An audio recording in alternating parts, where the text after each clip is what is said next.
Kita awali berita pertama, pemirsa. Hujan deras cukup lama tadi malam membuat beberapa wilayah di Kabupaten Oku khususnya Batu Raja banjir. Bahkan beberapa pemukiman harus tergenang air setinggi 1 meter lebih. Sehari jelang Idul Adha, beberapa pemukiman warga dan jalan protokol di Batu Raja, Ogan Komri Ulu kembali kebanjiran.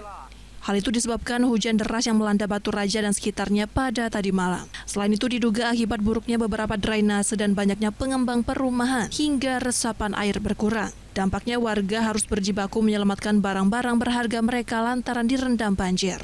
Seperti kawasan Rumah Sakit Holindo dan Sriwijaya. Meski begitu tidak separah banjir yang melanda Kabupaten Oku sebelumnya. Namun banjir kali ini cukup merepotkan warga lantaran sebentar lagi akan menghadapi Lebaran Haji. Saat ini kondisi banjir sudah mulai surut, namun semalam ketinggian banjir mencapai 1 meter. Hal ini akibat intensitas hujan yang tinggi dengan durasi yang lama. Untuk wilayah Batu Raja Timur, terutama untuk Batu Raja Permai itu sudah kering, tinggal blok L baru ada beberapa titik yang masih tergenang air. Kemudian di RS Sriwijaya itu ada titik tertentu yaitu di jalan masuk kurang lebih ya kalau untuk nyebrang secara bergantian, dan di pasar baru, pasar Sriwijaya. Hingga Minggu pagi banjir berangsur surut, namun beberapa warga di sisi lain menyiapkan perayaan Idul Adha. Namun beberapa warga juga harus sibuk kebanjiran.